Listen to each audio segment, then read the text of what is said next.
Good morning class. बेटा जो हमारी लास्ट क्लास हुई थी जिसमें मैंने आप लोगों को लेसन 4 पढ़ाया था, ठीक है। लेसन 4 क्या था हमारा? माई फैमिली, मतलब मेरा परिवार, ठीक है। इस चैप्टर के अंदर मैंने आप लोगों को पढ़ाया था टाइप्स ऑफ फैमिलीज़ के बारे में, यानी कैसे अलग अलग टाइप की फैमिली होती है, जैसे small family, big family, head of the family. फिर मैंने आपको पढ़ाया था जॉइंट फैमिली। तो एक बार क्विक रिवीजन करते हैं, फिर मैं आपको होमवर्क बताती हूँ, ठीक है। देखिए, टाइप्स ऑफ फैमिलीज़, इसमें हमने क्या पढ़ा था? Small family. स्मॉल फैमिली मतलब छोटा परिवार। छोटा परिवार में कौन कौन होता है? पेरेंट्स होते हैं एंड 2 चिल्ड्रंस होते हैं, ठीक है। मम्मी पापा और 2 बच्चे। तो ये एक छोटा सा परिवार है, इसलिए हम इसको कहते हैं स्मॉल फैमिली, ठीक है। फिर हमने पढ़ा बिग फैमिली के बारे में। बिग फैमिली में क्या होता है? मम्मा पापा होते हैं और बच्चे ज़्यादा होते हैं, ठीक है। 2 से ज़्यादा बच्चे होते हैं, ठीक है। और देखो, इसके एक पेट डॉग भी था। यहाँ हमने रोहित की फैमिली के बारे में पढ़ा था ना, तो रोहित की फैमिली कैसी फैमिली थी? बिग फैमिली थी।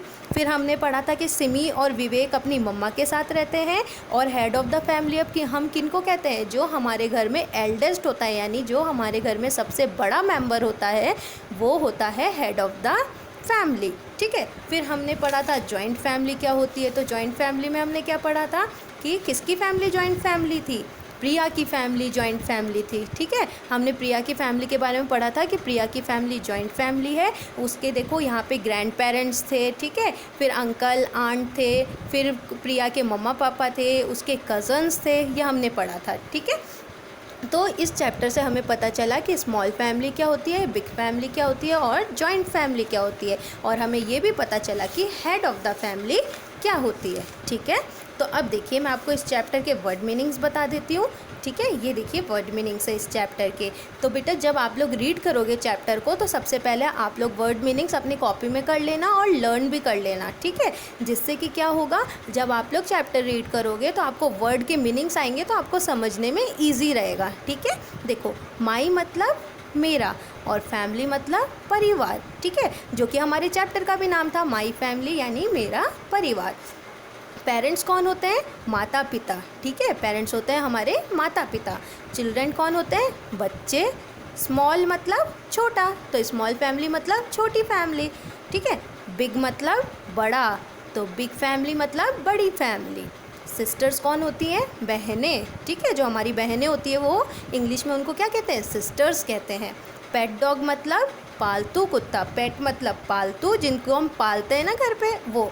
और डॉग मतलब कुत्ता, तो पालतू कुत्ता। ग्रैंडफादर कौन होते हैं? हमारे दादाजी भी हो सकते हैं और नाना जी भी हो सकते हैं। और ग्रैंड मदर कौन होती है? हमारी दादी जी भी हो सकती है और हमारी नानी जी भी हो सकती है, ठीक है। तो ये वर्ड मीनिंग से बेटा उस चैप्टर के। अब मैं आपको एक्सरसाइज बताती हूँ। देखो, ये हमारी एक्सरसाइज है लेसन नंबर 4 की। देखो, फर्स्ट क्या है? Tick the correct option. इसमें क्या पूछा है? प्रियाज फैमिली इज़ अ, प्रिया की फैमिली कैसी फैमिली थी? मैंने अभी आपको दोबारा बताया था कि प्रिया की फैमिली जॉइंट फैमिली थी। जॉइंट फैमिली क्यों थी? क्योंकि प्रिया की फैमिली में उसके ग्रैंड पेरेंट्स थे, अंकल आंट थे, कज़न्स थे, है ना, पेरेंट्स थे, तो इसलिए उसकी फैमिली कैसी थी? जॉइंट फैमिली थी, हमने चैप्टर में पढ़ा था। सेकेंड है हमारा Rahul's family is a, Rahul की फैमिली कैसी फैमिली थी? राहुल की फैमिली स्मॉल फैमिली थी। कैसी फैमिली थी? स्मॉल फैमिली थी, छोटी सी फैमिली थी, जिसमें उसके मम्मी पापा और उसकी एक सिस्टर थे, हमने पढ़ा था ना चैप्टर में। तो राहुल की फैमिली स्मॉल फैमिली थी, इसलिए हमने स्मॉल पे टिक कर दिया। फिर है रोहित्स फैमिली इज़ अ, रोहित की फैमिली कैसी फैमिली थी? हमने पढ़ा था रोहित की फैमिली बिग फैमिली थी, है ना। रोहित की फैमिली में उसके पेरेंट्स थे, उसकी 3 सिस्टर्स थी और एक पेट डॉग था जिसका नाम ट्यूबो था, ठीक है। तो हमने बिग फैमिली पे टिक कर दिया।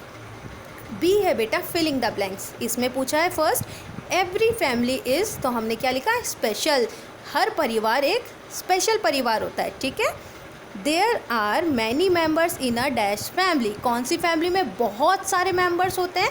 जॉइंट फैमिली में। क्यों? क्योंकि जॉइंट फैमिली में ग्रैंड पेरेंट्स भी होते हैं, अंकल आंट्स भी होते हैं, पेरेंट्स भी होते हैं, कज़न्स भी होते हैं, इसलिए बहुत सारे लोग होते हैं, इसलिए उस फैमिली को क्या कहते हैं? जॉइंट फैमिली कहते हैं, ठीक है।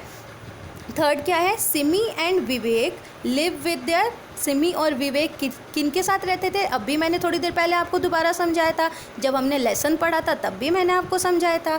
सिमी और विवेक अपनी मदर के साथ रहते थे, ठीक है। फिर देखिए ट्रू एंड फॉल्स। फर्स्ट है there are different types of family. तो ये क्या कह रहे हैं कि अलग अलग तरह का परिवार होता है। हाँ, तो ये बात तो सही है, ट्रू है ये स्टेटमेंट, तो हमने यहाँ लिख दिया टी। सेकेंड है there are many members in a small family. ये क्या कह रहे हैं कि स्मॉल फैमिली में बहुत सारे मेंबर्स होते हैं। ये बात तो गलत बताई है इन्होंने। स्मॉल फैमिली में बहुत सारे मेंबर्स थोड़ी होते हैं, बिग फैमिली में बहुत सारे मेंबर्स होते हैं, जॉइंट फैमिली में बहुत सारे मेंबर्स होते हैं, लेकिन स्मॉल फैमिली में बहुत सारे मेंबर्स नहीं होते हैं, इसलिए हमने क्या लिखा, फॉल्स। थर्ड है the youngest member of a family is the head of the family. ये क्या कह रहे हैं, जो हमारी फैमिली में यंगेस्ट यानी जो सबसे छोटे होते हैं वो हेड ऑफ द फैमिली होते हैं। ये बात तो गलत है। हमने चैप्टर में क्या पढ़ा था, जो हमारे परिवार में, हमारी फैमिली में जो सबसे एल्डेस्ट होते हैं, जो सबसे बड़े होते हैं, वो होते हैं हेड ऑफ द फैमिली। तो इन्होंने तो यंगेस्ट कहा है, इन्होंने कहा कि सबसे छोटा मेंबर, तो सबसे छोटा मेंबर तो हेड ऑफ द फैमिली नहीं होता, सबसे बड़ा मेंबर होता है, इसलिए ये स्टेटमेंट भी फॉल्स है। ठीक है, फिर अब देखिए क्वेश्चन आंसर्स। क्वेश्चन आंसर में फर्स्ट क्वेश्चन क्या पूछा है, फर्स्ट क्वेश्चन पूछा है हु मेक अ फैमिली, परिवार कौन बनाता है। तो हमने आंसर क्या किया, हमने आंसर किया parents and children make a family. Parents और चिल्ड्रन मिलकर क्या बनाते हैं, एक फैमिली बनाते हैं, एक परिवार बनाते हैं। ठीक है, सेकेंड क्वेश्चन क्या है, in what type of family do you live, आप कैसी फैमिली में रहते हैं। तो इसका आंसर आप कैसे करेंगे, आप कहेंगे I live in a joint family. अगर आप जॉइंट फैमिली में रहते हैं तो आप कहेंगे I live in a joint family. अगर आप स्मॉल फैमिली में रहते हैं तो आप क्या लिखेंगे, I live in a small family. और अगर आप बिग फैमिली में रहते हैं तो आप क्या लिखेंगे, I live in a big family. ठीक है, आप जैसे परिवार में रहते हैं वो स्मॉल हो, बिग हो या जॉइंट हो, उसके अकॉर्डिंग आप यहाँ पे आंसर लिखेंगे। ठीक है, I live in a small family, I live in a big family, I live in a joint family. जैसी भी आपकी फैमिली हो वो आपको यहाँ पर लिखना है। फिर थर्ड क्वेश्चन क्या है, who is the head of your family, आपकी फैमिली का हेड कौन है। ठीक है, तो अगर आपकी फैमिली में हेड आपके ग्रैंडफादर हैं तो आप लिखेंगे माई grandfather is the head of my family. और अगर आपकी फैमिली में आपके फादर हेड हैं तो आप लिखेंगे my father is the head of my family. ठीक है, तो ऐसे करके आपको ये वर्क कंप्लीट करना है। मैंने आपको चैप्टर रिवाइज करा दिया, मैंने आपको वर्ड मीनिंग्स बता दिए और मैंने आपको इस चैप्टर के एक्सरसाइज भी बता दिए। ठीक है, मैं आपको PDF सेंड कर दूंगी, तो आप चैप्टर की रीडिंग करिएगा एक बार दोबारा, चैप्टर को समझिएगा और उसके बाद वर्ड मीनिंग्स और एक्सरसाइज अपने नोटबुक में गुड हैंड राइटिंग में एकदम नीट एंड क्लीन वर्क कर लेना। ठीक है बेटा, बाय बाय, टेक केयर।